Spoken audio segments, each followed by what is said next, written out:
April મહિનામાં ગુજરાતમાં junior ક્લાર્કની પરીક્ષા પૂરી થઈ, મે મહિનામાં તલાટીની પરીક્ષા પૂરી થઈ, હમણાં યુપીએસસીની ફાઇનલ પરીક્ષાનું પરિણામ આવ્યું અને યુપીએસસીની પ્રિલિમ પરીક્ષા પણ હમણાં પૂરી થઈ છે.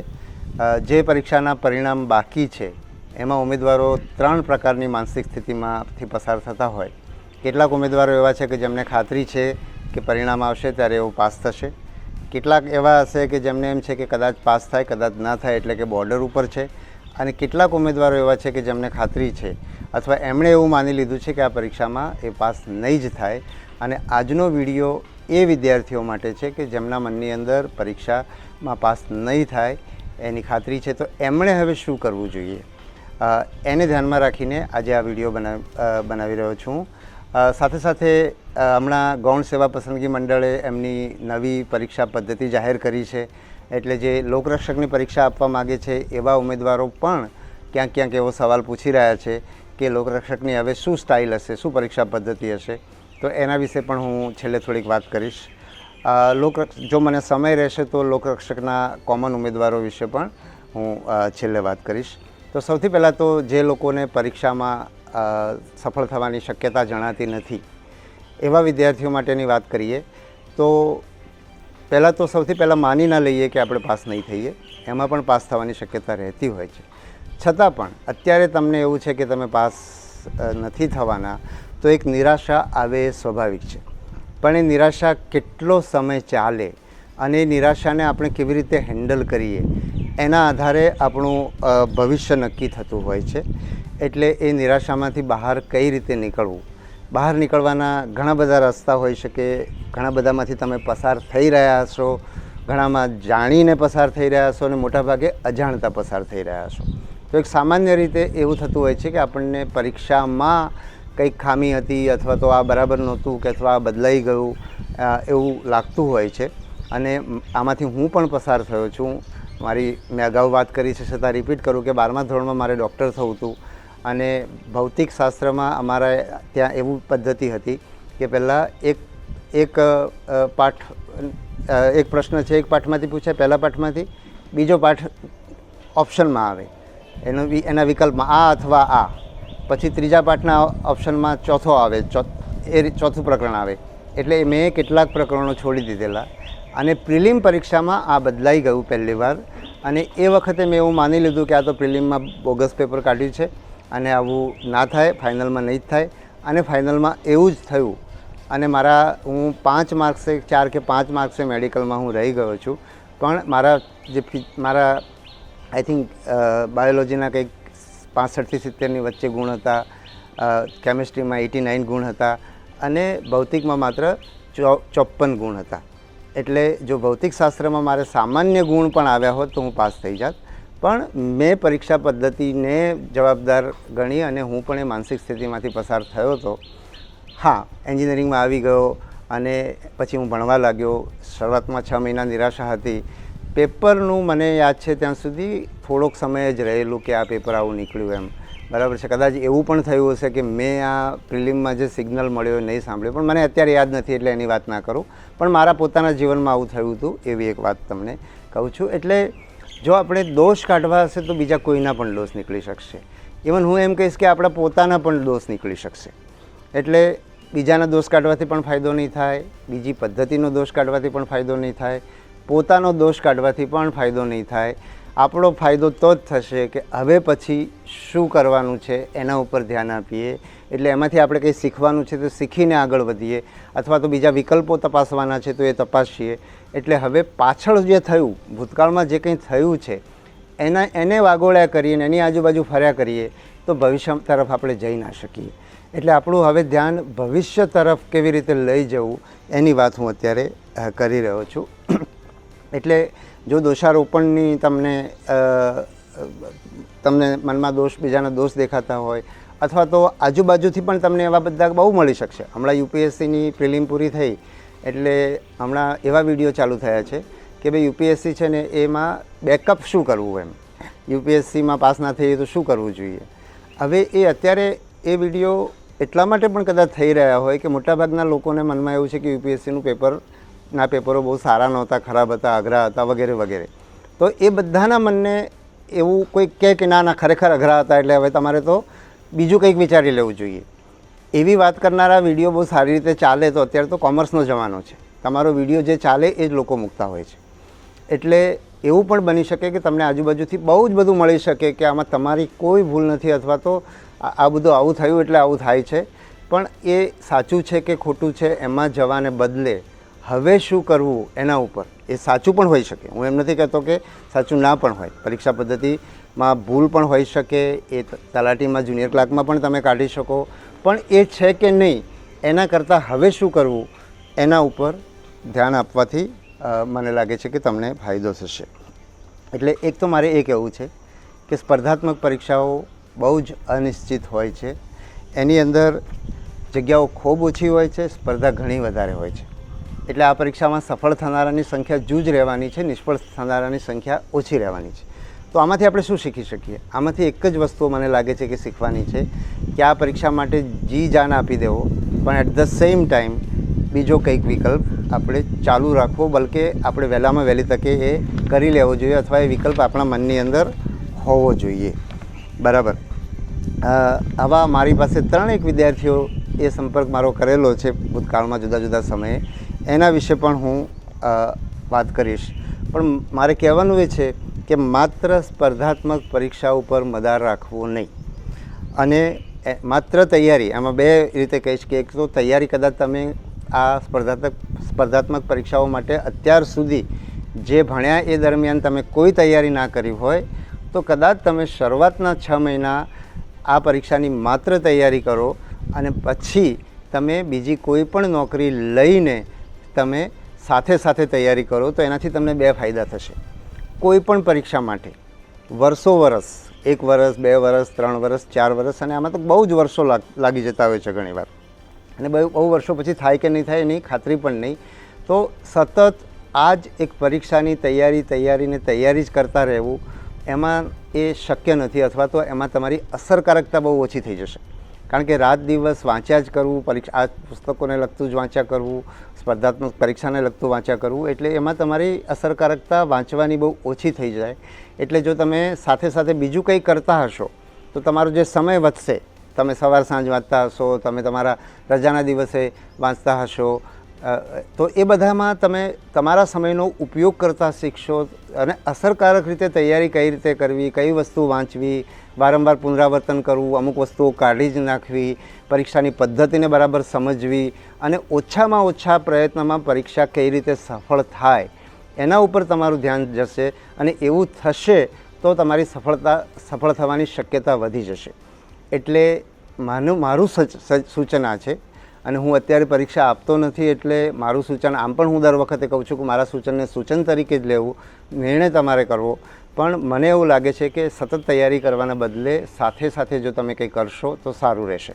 મારી પોતાની વાત કરું તો મેં સિવિલ સર્વિસની તૈયારી શરૂ કરી, નોકરીઓ શોધવાની શરૂ કરી. 2 વર્ષ પછી મને નોકરી મળી ગઈ, તો મેં પહેલાં 2 વર્ષ વગર નોકરી તૈયારી કરી, અને મને નોકરી મળી ગયા પછી મેં નોકરીની સાથે સાથે તૈયારી કરી. નોકરીની સાથે તૈયારી કરવાનો ફાયદો એક મેં તમને કીધો. બીજો ફાયદો તમને એ છે કે તમે કોઈ પણ જગ્યાએ કામ કરતા હશો ને તો તમારું વસ્તુઓને સમજવાની આવડત વધશે, તમારો આત્મવિશ્વાસ વધશે. કોઈ પરીક્ષામાં ઇન્ટરવ્યૂ હશે તો ઇન્ટરવ્યૂ આપવામાં પણ તમારી ક્ષમતા વધશે. પરીક્ષામાં માહિતી આધારિત પરીક્ષાઓ ન હોય અને જેમાં તમારા મગજને એપ્લાય કરવાનું થાય અને સમજના આધારે તમારે ગેસવર્ક કરવાનું થાય, તો એમાં તમે જે જીવનનો બીજો જે અનુભવ લીધો હશે એનો ઘણો ફાયદો થશે. તો આ બીજા નંબરનો ફાયદો થયો નોકરી કરતાં તૈયારી કરવાનો. અને ત્રીજો ફાયદો એ થશે કે મેં કહ્યું આ પરીક્ષામાં સફળ થવાની ગેરંટી નથી, તો જો તમે નિષ્ફળ જશો તો દરમિયાનમાં તમે જે નોકરી કરતાં તૈયારી કરી છે એટલે તમે નિષ્ફળ જશો તો તમારે તમારી કારકિર્દી બનાવવા માટે 0થી શરૂઆત નહીં કરવી પડે, એકડે એકથી શરૂઆત નહીં કરવી પડે. તમે ક્યાંક ને ક્યાંક નોકરી કરી છે એનો અનુભવ તમને આગળ વધવામાં કામ લાગશે, એ અનુભવ તમને કોઈ વ્યવસાય કરવો હશે તો પણ કામ લાગશે, એ અનુભવના આધારે તમે બીજી કોઈ નોકરી પણ પ્રાઇવેટ ક્ષેત્રની અંદર પણ મેળવી શકશો. બીજી મારે વાત કરવી છે કે મોટાભાગના વિદ્યાર્થીઓ કોચિંગ ઉપર આધાર રાખે છે. એટલે એમાં મારે એ કહેવું છે કે કોચિંગ તમને કંઈક અંશે ઉપયોગી થઈ શકે. પણ કોચિંગના આધારે પરીક્ષા પાસ થઈ શકે નહીં એવું મારું બહુ સ્પષ્ટપણે માનવું છે. હું ખોટો પણ હોઈ શકું, એટલે હું એવો દાવો નથી કરતો કે હું વાત કરું છું એ સાચું કરું છું, પણ હું જે સમજું છું એ હું તમને કહીશ કે કોચિંગ છે એ તમને એક લાકડી કે એક ટેકો આપી શકે. તમારે તમારા પગ ઉપર ઊભા રહીને વિષયોને સમજવા પડશે અને પરીક્ષાને પણ સમજવી પડશે ને એ રીતે તમારે પરીક્ષાની તૈયારી કરવી પડશે. એક એવો વિદ્યાર્થી હોય કે જેને કંઈ આવડ્યું નથી, અત્યાર સુધી શાળામાં જે કંઈ ભણ્યા છે એ માં પણ બરાબર સરખી રીતે ભણ્યા નથી, અથવા આપણે જે ભણાવીએ છીએ શાળાઓમાં કોલેજોમાં એ સ્પર્ધાત્મક પરીક્ષાઓ માટે બહુ ઉપયોગી છે એવું પણ નથી. એ વાત સાચી જ છે કે એટલે સ્પર્ધાત્મક પરીક્ષા માટે એક જુદી જ તૈયારી આપણી જે સામાન્ય શિક્ષણ વ્યવસ્થાથી અલગ એવી તૈયારીની જરૂર પડે છે. એટલે એ તૈયારી કાં તો તમે જાતે શરૂ કરી શકો, અથવા એ તૈયારી કેવી રીતે શરૂ કરવી એના માટે શરૂઆતના સમયમાં તમે કોચિંગમાં જોઈન કરી શકો. પણ એ કોચિંગના આધારે તમે પાસ નહીં કરી શકો. કોઈ પણ કોચિંગ હોય, મને લાગે છે કે મેડિકલ અને એન્જિનિયરિંગમાં જે એડમિશન છે એના કોચિંગ કદાચ એમાં કોચિંગ બહુ અસરકારક હોય છે એવું મને લાગે છે, પણ બાકીની સ્પર્ધાત્મક પરીક્ષાઓની અંદર મને નથી લાગતું કે કોચિંગના આધારે તમે પાસ થઈ શકશો. તમારે તમારી રીતે વસ્તુઓને સમજવી પડશે અને ખાસ કરીને પાઠ્યપુસ્તકો વાંચવા પડશે. એનસીઈઆરટીના પાઠ્યપુસ્તકો વાંચવા પડશે અને એનસીઈઆરટીના પુસ્તકો હિન્દીની અંદર પણ મળે છે, એટલે ગુજરાતી વિદ્યાર્થીઓ એનસીઈઆરટીના પુસ્તકો વાંચી શકે. સદનસીબે અમુક વિષયોની અંદર ગુજરાતમાં પણ એનસીઈઆરટીના પુસ્તકો દાખલ કર્યા છે, અને કમનસીબે જે ખરેખર હ્યુમેનિટીઝ કહીએ કે માનવ વિદ્યાઓ છે, એટલે કે આર્ટ્સના વિષયો છે એના, એટલે સમાજશાસ્ત્ર છે, પોલિટિકલ સાયન્સ છે, એમાં બધામાં એનસીઈઆરટીના પુસ્તકો ગુજરાતની શાળાઓની અંદર કમનસીબે હજુ સુધી નથી આવ્યા, એટલે તમારે હિન્દી પુસ્તકો વાંચવા પડે. એ સિવાય અન્ય રાજ્યોની અંદર જે સ્પર્ધાત્મક પરીક્ષા હિન્દી મીડિયમમાં આપી રહ્યા છે એ વિદ્યાર્થીઓના પુસ્તકો પણ તમે આપણી પરીક્ષાઓ માટે વાંચશો તો તમને હિન્દીની અંદર પણ આ પુસ્તકો ઉપલબ્ધ થઈ જશે. કોચિંગનો એક લાભ એવો થતો હોય છે કે એક વાતાવરણ ત્યાં પૂરું મળતું હોય છે. તમે ઘરે બેસીને તૈયારી નહીં કરી શકો. તમે શાળામાં ના ગયા હો તો કદાચ તમે ભણી ના શક્યા હોત, શાળા કોલેજમાં ના ગયા હોત તો તમે ભણી ના શક્યા હોત, અપવાદો હોઈ શકે, પણ મોટાભાગે કોચિંગની અંદર એક વાતાવરણ મળતું હોય છે, એટલે એ લાભ ખરો. પણ એ લાભ તમારે કેટલા સમય સુધી લેવો, અથવા તો એનો વિકલ્પ તમે મિત્રો ગ્રુપ બનાવીને કરી શકો. મોટાભાગે વિદ્યાર્થીઓ નિષ્ફળ જાય છે ગ્રુપ બનાવવામાં. બધાને પોતાની પદ્ધતિથી વાંચવું હોય છે અને પોતાની પદ્ધતિથી વિષયો પસંદ કરતા હોય છે અને વાંચતા હોય છે. એની જગ્યાએ જો તમે એકબીજાને થોડા ઘણા એડજસ્ટ થાવ, જે રીતે તમે કોચિંગ સાથે એડજસ્ટ થાવ છો એ જ રીતે જો તમે ગ્રુપ બનાવીને વાંચશો તો તમે તમારું કોચિંગ સર્કલ ઊભું કરી શકો અને એ તૈયારી કરશો તો તમને એમાંથી ઘણો ફાયદો થશે. તો મને એક આ જે બેઝિક તૈયારીની વાત, અને જે પણ લોકો નિરાશ થયા છે એ સૌથી પહેલાં તો કોઈકને કોઈક કારકિર્દીનો બીજો વિકલ્પ પસંદ કરી દે.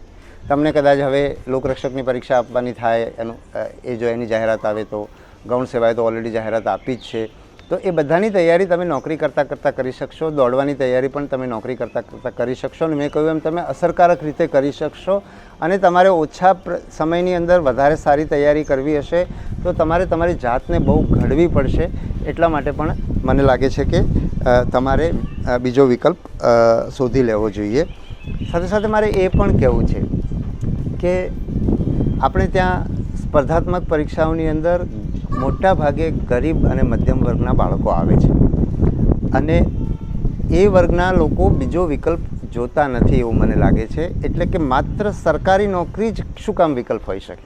અને એ હું ખાસ કરીને એમાં એવા વિદ્યાર્થીઓ માટે કહીશ કે એન્જિનિયરિંગના વિદ્યાર્થીઓ પોલીસ કોન્સ્ટેબલમાં આવતા હોય એવું પણ મેં સાંભળ્યું છે.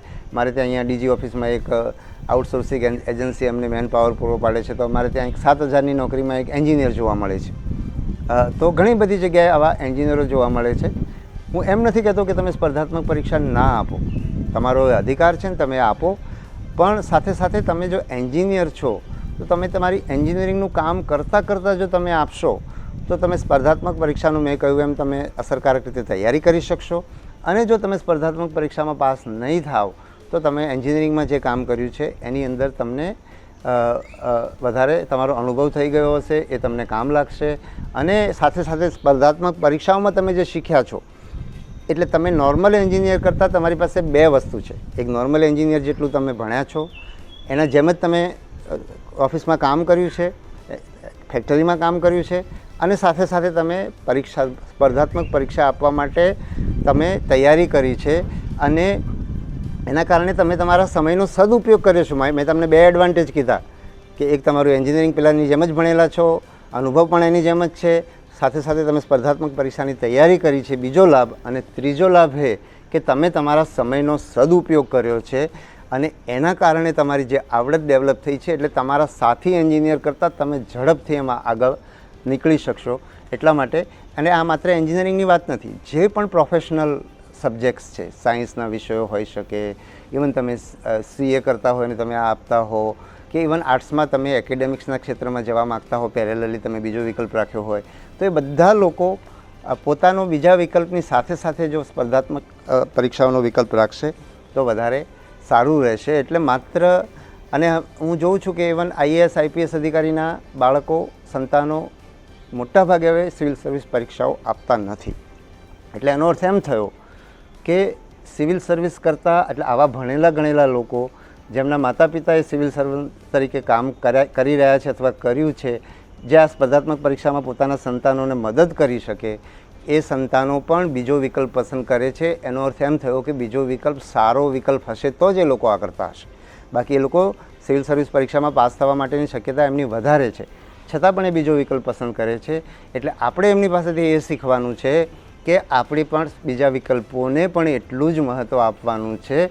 અને છતાં પણ સ્પર્ધાત્મક પરીક્ષા આપવાનો તમને અધિકાર છે અને તમારે આપવી પણ જોઈએ. એનું બીજું કારણ પણ હું કહીશ કે કામ કરવાનો, સમાજમાં ફેરફાર લાવવાનો, લોકોની સેવા કરવાનો જે વિકલ્પ સિવિલ સર્વિસમાં, એટલે કે ક્લાર્કથી માંડીને IAS અધિકારી સુધીમાં જે છે, એવો એટલો મોટો સ્કોપ, એટલો મોટો ફલક બીજા ક્ષેત્રમાં, બીજા કોઈ પણ પ્રાઇવેટ ક્ષેત્રમાં નથી. અથવા તો છે તો અપવાદરૂપ છે, અથવા તો હું એમ કહીશ કે બીજા બધામાં પણ હોઈ શકે. એક ડૉક્ટર પણ સેવા કરી શકે, એક શિક્ષક પણ સેવા કરી શકે, એક IT એન્જિનિયર પણ સોફ્ટવેર બનાવીને લોકોના જીવન બદલી શકે. એટલે આપણે એવું ના કહીએ કે બીજા વ્યવસાયોમાં નથી, પણ સરકારમાં એ છે, એની ખાતરી છે અને મોટા ફલક ઉપર છે, એમાં કોઈ શંકાને સ્થાન નથી. એટલે તમે એ ભાવ સાથે જો તમે સિવિલ સર્વિસના કોઈ પણ ક્ષેત્રની અંદર, સરકારી નોકરીના કોઈ પણ ક્ષેત્રમાં આવશો તો એ તમારા તરફથી તમારા માટે એક જીવન ભર્યું રહેશે. તમે બહુ મોટું યોગદાન કરશો, તમે દેશ બદલી શકશો અને સાથે સાથે તમને બહુ સંતોષ થશે અને સમાજમાં તમારું સ્થાન પણ, તમે બીજાના માટે ઉદાહરણરૂપ બનશો. એટલે હું એવું કહીશ કે ચોક્કસ તમે સિવિલ સર્વિસ માટે પ્રયત્ન કરો, પણ સાથે સાથે બીજા વિકલ્પો પણ તમે ચાલુ રાખો. હવે હું 2-3 લોકો જે મારો સંપર્ક કર્યો હતો એમને મેં જે માર્ગદર્શન આપ્યું હતું એ હું તમને કહું છું, જેથી કરીને તમને પણ કદાચ એમાંથી માર્ગદર્શન મળે. તો એક એવા ભાઈ હતા કે જેમણે મને એક મેસેજ કરેલો, જે PSIની પરીક્ષા માટે બહુ તૈયારી કરી અને એમાં સફળ ના થયા અને કોઈક વ્યવસાયની અંદર પોતાના વ્યવસાયમાં લાગી ગયા અને એમણે કીધું હું બરાબર સારું કમાઉં છું, હવે મને કારકિર્દીની ચિંતા નથી કે હું મારું જીવન બરાબર નહીં ચલાવી શકું, એવી હવે ચિંતા નથી. પણ મેં PSIની પરીક્ષા આપવાની મને બહુ ઈચ્છા હતી, મારે PSI થવું હતું. મેં ઘણા બધા લોકોને PSI થવાનું કીધું છે અને હું અત્યારે નથી થયો, તો હવે નેક્સ્ટ PSIની પરીક્ષા મારે આપવી જોઈએ કે કેમ? તો મેં એમને જે જવાબ આપ્યો હતો એ આપ્યો હતો કે જો તમે વ્યવસાયની અંદર સરસ રીતે સેટ થઈ ગયા હો અને તો તમે લોકોને કેવી રીતે મોઢું બતાવશો. મોટા ઉપાડે કહ્યું હતું કે મારે PSI થવાનું છે અને તમે નથી થઈ શક્યા, તો એવું તો લોકો શું કહેશે, એ વિચારે તમે તમારો કોઈ નિર્ણય નહીં કરતા. જીવનની એક કારકિર્દીનો નિર્ણય હોય, એ લગ્નનો નિર્ણય હોય કે જીવનનો બીજો કોઈ પણ નિર્ણય હોય, લોકો શું કહેશે એના આધારે નિર્ણય નહીં કરો. એના આધારે નિર્ણય નહીં કરો અથવા તો એના આધારે તમે નિર્ણય કરશો તો રિમોટ બીજાના હાથમાં રહેશે અને તમે એમના નચાવ્યા નાચ્યા કરશો. એટલે જો આ રીતે તમે કોઈ કારકિર્દી પસંદ કરશો નહીં. એ જ રીતે એક બીજા ભાઈ હતા જેમણે મને એવું કહ્યું હતું કે એ લોકરક્ષકની પરીક્ષામાં નાપાસ થયા હતા, મારી પાસે આવ્યા અને એમણે કીધું કે સાહેબ પરીક્ષા તો તમે સરસ લીધી હતી પણ હું પાસ નહીં થયો. અને એ સરસ લીધી હતી એ કદાચ એમણે મને સારું લગાડવાય કીધું હોય અથવા અંદરથી એવું માનતા હોય, મને ખબર નથી. પણ મેં એમને જે આપ્યું હતું, એટલે અને એ પોતે ઇલેક્ટ્રિકલ એન્જિનિયર હતા, એટલે એમનો પ્રશ્ન એ હતો કે મારે હવે નોકરી કરતાં તૈયારી કરવી જોઈએ કે મારે હું આમાં તૈયારીમાં જ ધ્યાન આપું. તો એમને પણ મેં નોકરી કરતાં તૈયારી કરવાનું કહ્યું હતું ને એના કારણો મેં તમને આગળ વિડીયોમાં કીધો છે. હમણાં એક ભાઈ મારી પાસે એવા આવ્યા કે 6-7 વર્ષથી તૈયારી કરે છે, સતત તૈયારી જ કરે છે, બીજી કંઈ વચ્ચે કંઈક એમણે થોડી ઘણી નોકરી કરી હતી, પણ હમણાં એ તૈયારી કરવા માગે છે ને એમની પાસે પૈસા નથી. તો એમને પણ મેં એ જ સલાહ આપી છે કે તમે નોકરી કરતાં તૈયારી કરજો. એટલે આ વિડીયો જે લોકોને હવે પછી શું કરવું જોઈએ એના માટે જે વાત કરવાની તે હવે હું અહીંયા પૂરી કરું છું. હવે પરીક્ષાની પદ્ધતિ, તો ગૌણ સેવામાં જે પદ્ધતિ હવે આવી છે એ 2 સ્ટેજ પદ્ધતિ આવી છે. સામાન્ય રીતે આપણી જે પરીક્ષાઓ 1 સ્ટેજ પરીક્ષાઓ થતી હતી એ બહુ મોટી પરીક્ષા હોય એટલે એમાં બહુ બધી વ્યવસ્થા કરવી પડે, અને એ પરીક્ષાઓ આપણે ત્યાં ભૂતકાળમાં એવી ઘટનાઓ બની કે જેમાં પેપર લીક થવાનું કે બીજી કોઈ વસ્તુ થવાના કારણે પરીક્ષા રદ કરવાની થઈ. તો મોટી પરીક્ષામાં જ્યારે એક જ પરીક્ષાથી લોકોનું ભવિષ્ય નક્કી થતું હોય ત્યારે ગરબડ કરનારા લોકો બહુ સક્રિય થઈ જતા હોય છે. એ ધારણાને આધારે હવે મારું એવું માનવું છે કે એ ધારણાના આધારે ગૌણ સેવાએ એવો વિચાર કર્યો છે કે આપણે 2 સ્ટેજમાં પરીક્ષા લેવી. એટલે જે બીજા નંબરની પરીક્ષા છે કે જેમાં સંખ્યા ઘણી ઓછી હોય છે એની અંદર વ્યવસ્થા વધારે સારી રીતે કરી શકાય, કે જેમાં લોકોની એ પરીક્ષામાં પાસ થવું કે ન થવું એના આધારે નોકરી મળે છે. એ પરીક્ષા નાની રહે અને એ પરીક્ષા વધારે અસરકારક રીતે લઈ શકાય. અને જે એના પહેલાંના સ્ટેજની પરીક્ષા છે જેની અંદર બહુ મોટી સંખ્યામાં લોકો ભાગ લે છે પણ એમાં પાસ થવાથી નોકરી મળવાની નથી, એના પછી એક સ્ટેજ છે એટલે એમાં ગરબડ કરનારા તત્વો કદાચ ઓછા સક્રિય થાય. આ ધારણા ઉપર મને લાગે છે કે આ નિર્ણય કરવામાં આવ્યો છે અને બહુ સારો નિર્ણય છે, અને એનો અમલ કર્યા પછી આપણને વધારે એમાંથી શીખવાનું મળશે.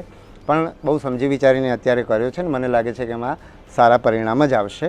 તો વિદ્યાર્થીઓનો પ્રશ્ન એ હતો કે લોકરક્ષકમાં આવું થશે કે કેમ? તો ફાઇનલી તો સરકાર જ નક્કી કરશે, પણ મને સમજાય છે ત્યાં સુધી હું એવું કહીશ કે આ એક સ્ટેજની પરીક્ષા 2 સ્ટેજવાળી પરીક્ષા કરવા માટે કરવામાં આવી છે.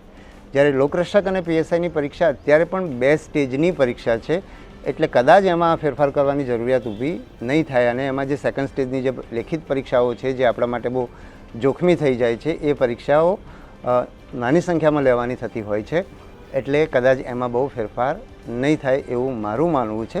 પણ અલ્ટિમેટલી એ નિર્ણય સરકારનો છે.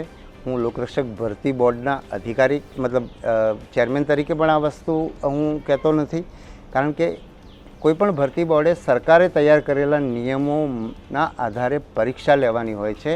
નિયમો એમણે નક્કી નથી કરવાના હોતા, અને નિયમોમાં કોઈ એમનું સૂચન હોય તો ચોક્કસ અમે કરી શકીએ. અને તમને ખ્યાલ હોય તો મેં આપણે ત્યાં જે પેલું જે ફિઝિકલ શારીરિક કસોટીમાંથી ટોપ 8 ગણા કે 15 ગણા લોકોને જ આપણે લોકરક્ષકની લેખિત પરીક્ષા આપવાની જોગવાઈ હતી. એમાં મેં જ સૂચન કર્યું હતું અને સરકારે એ સૂચન સ્વીકાર્યું, અને જે પણ લોકો શારીરિક કસોટીમાં પાસ થઈ જાય છે એ બધા લેખિત કસોટી આપી શકે એવો એક ફેરફાર આપણી ગઈ ભરતીની અંદર થયેલો હતો, ભરતીની જાહેરાત આપતા પૂર્વે. એટલે ભરતી બોર્ડની ટૂંકમાં હું આ વાત ફરી એટલા માટે કહી રહ્યો છું કે હું આ જે વાત કરી રહ્યો છું એ કોઈ આધારભૂત માહિતી નથી. એટલે એના આધારે તમે મતલબ એવી અપેક્ષા નહીં એટલે એ કોઈ આધારભૂત માહિતી નથી. હું મારી સમજ તમારી સામે રજૂ કરી રહ્યો છું. તમે બધી માહિતીના આધારે તમારો પોતાનો નિર્ણય કરજો. હવે રહી વાત કોમન ઉમેદવારોની, તો કોમન ઉમેદવારોની રજૂઆત એવી છે, એવું હું ઘણીવાર સાંભળું છું કે તમે બધા પરીક્ષા પરિણામો બહુ વહેલા આપી દીધા, એકસાથે આપી દીધા એટલે અમે બધા રહી ગયા. તો મારે એમ કહેવું છે કે એ વાત સાચી નથી. આ પરીક્ષામાં કોઈ વેઇટિંગની જોગવાઈ હતી નહીં, એટલે પીએસઆઈમાં કોઈ જગ્યા ખાલી પડે છે તો એ ખાલી રાખવાની જે જોગવાઈ હતી એમાં કોઈને બીજાને લેવાની જોગવાઈ નહોતી. અને જે કોમન ઉમેદવારો માગણી કરી રહ્યા છે કે અમને વેઇટિંગ ઓપરેટ કરો ને અમને આમાં જગ્યા આપો, તો એમનો આ પરીક્ષામાં એ પાસ નથી થયા, એટલે એમનો આ પરીક્ષામાં કોઈ અધિકાર નથી બનતો. આપણે એમના માટે હમદર્દી સરકારે રાખીને હમદર્દી રાખી શકાય, બરાબર છે. અને આપણે એટલે જ એ હમદર્દીના ભાગરૂપે જ આપણે આનું પરિણામ જાહેર કર્યું. એ પહેલાં કોમન ઉમેદવારો માટેનું એક વિડ્રો કરવા માટેની જે એક આપણે તક આપેલી, અને વિડ્રો કરવાના કારણે મને લાગે છે કે 350-400 જેટલા લોકોને આપણે આમાં સમાવી શક્યા. અને કોઈ એવું કહેતું કે હવે બહુ મોટી સંખ્યા બાકી છે, તો એની સાથે પણ હું સંમત નથી. મારી દ્રષ્ટિએ 350-400 લોકો, વધીને 400 લોકો, 400થી બહાર આંકડો ના જવું જોઈએ એવું મારું માનવું છે. પણ હું કોઈ ડેટા એનાલિસિસ કરીને એના આધારે આ વાત કરતો નથી. પણ આટલા લોકોથી વધારે કોમન ઉમેદવારો નથી.